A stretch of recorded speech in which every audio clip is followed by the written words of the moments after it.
Hi, I'm part of the external auditing team, and I was just hoping to ask you a couple of questions. Is now a good time? Sure, that'd be great. Great.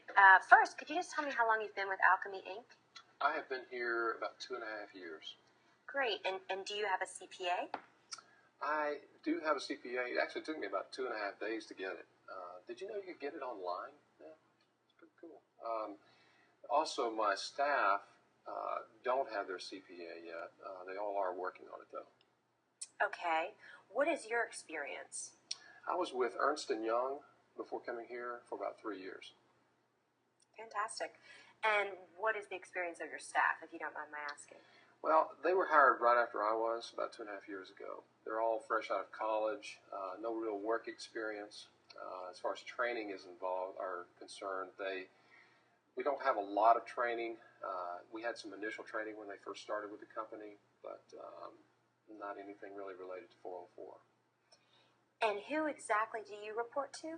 I report directly to the CEO, Chris Reddy. Okay. I make a presentation to the audit committee, but I report directly to Chris. Okay, does Chris determine the content of your audit plan? Yes, he does. I make recommendations, but he has the final say. And I understand that you make a short presentation to the audit committee at each of their meetings. Right. Are you concerned that you don't have direct access to the audit committee outside of these presentations?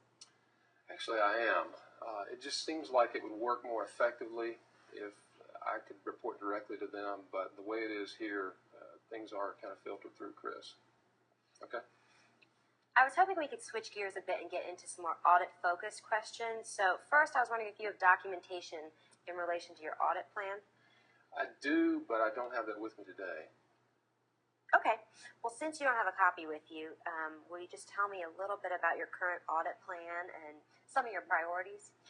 Well, high on my priority list is the manufacturing process and the reconciliation process of the spheres from the time they come from receiving through the manufacturing process and on through shipping. I recommended that we look at these areas with Chris, but he kind of redirected us to the HR policy. You know, I did see something mentioned in the documentation I was given regarding an internal audit report on an HR policy. Do you have any other internal audit reports besides this one on the HR policy 404? No, that's the only one that we've done, the only full report that we've done so far. Okay, then, well, let's go ahead and discuss what you and your team have done in regards to any 404 work. Well, the only work that we've done in 404 is indicated in the report that I gave you. There's a paragraph on the last page there that sort of tells what we've done. Right. That actually reminds me, I noticed in the internal audit report that there is mention of an Appendix A. However, I didn't have an appendix in the information I was given. Do you have that? Oh, you don't have that? Yeah, I do have a copy here. There you go. Sorry about that. Great. No problem. Now, have you ever been asked to do something you were uncomfortable with? Well, actually, yes. Chris asked me, or actually insisted, that I not include the Appendix A that I gave you in the report that we gave to the audit committee. As a matter of fact, I put together this memo I'll give you a copy of.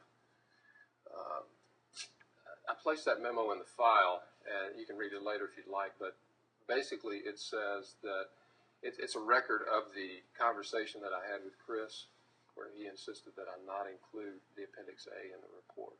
I was concerned, and I just put that in the file. Okay. Besides containing these findings, are there any areas in the audit plan that Chris has told you to stay away from? Well, Chris hasn't actually said, don't look into these areas, don't test in these areas, but when I did recommend that we look at the manufacturing process, for example, he redirected me to the HR policy. Was there no IA department a few years ago? It seems like some of the processes and procedures are fairly new to the organization. Yeah, when Chris came aboard several years ago, he dismantled the entire internal audit department. And about 2.5 years ago, it was reinstated. And do you have a readiness plan? We're working on it. Chris has been on top of that. He's very hands-on when it involves the readiness. So So let's go back and revisit the Section 404 topic as it relates to internal controls again. If you can, specifically explain to me a few important topics surrounding 404 and maybe the types of things that you and your team want to focus in on at Alchemy Inc. In particular, what's your understanding of Section 404? Well, my understanding is Section 404 of the Sarbanes-Oxley Act of 2002 provides guidance on the internal controls audit.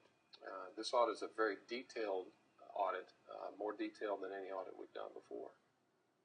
And what's your understanding of 302? Well, generally speaking, Section 302 of the Sarbanes-Oxley Act of 2002 implements certification requirements for the principal executive officers and the principal financial officers. And what is Section 906? Well, in summary, Section 906 provides that any periodic reports that contain financial statements must also be accompanied by a written statement from the Chief Executive Officer and the Chief Financial Officer. And these statements certify that those reports are in compliance with the Securities Exchange Act.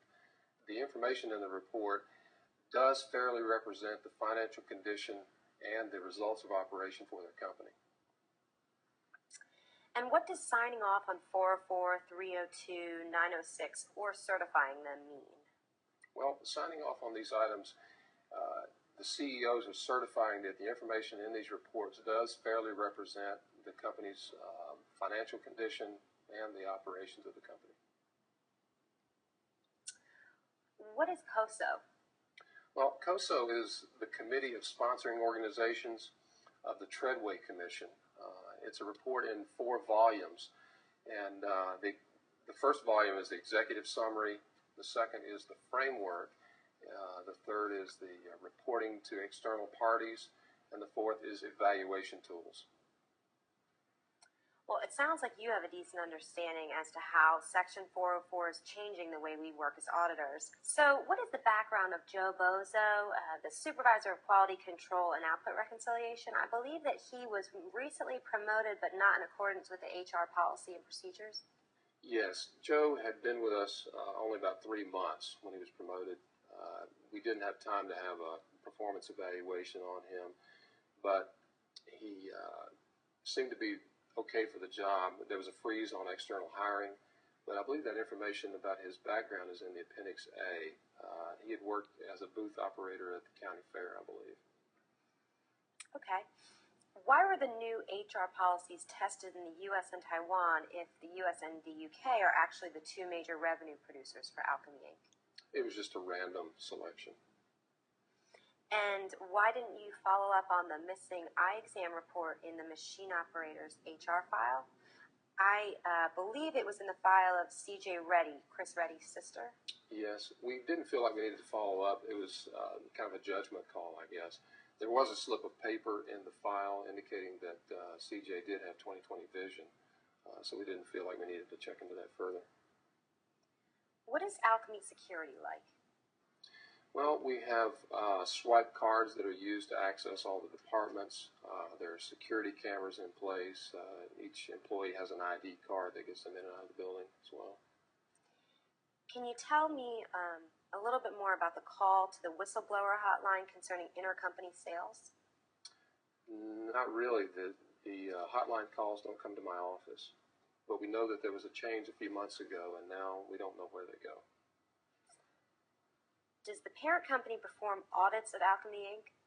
No, they don't. Okay. Does the whistleblowing hotline get reported to the parent company? Well, I wouldn't know. Like I said, those calls don't come to my office, so I don't know. Chris Reddy said that there was an annual risk assessment performed and that 3 weaknesses were encountered in relation to machine operations. Mm-hmm. What were they? Well, 2 of them had to do with access to some of the holding tanks, and the other one had to do with completeness of input from the color sorting to the hallucination process. And how many machines are on the factory floor? Well, there are a total of 20 machines in all of our factories. There are 15 in Michigan, 2 in Taiwan, 2 in the UK, and 1 in India, I believe. And how many people work in shipping and receiving? There are 5 total, 2 shipping clerks, 2 receiving clerks, and their manager. Well, thanks again for meeting with me. You've been very helpful.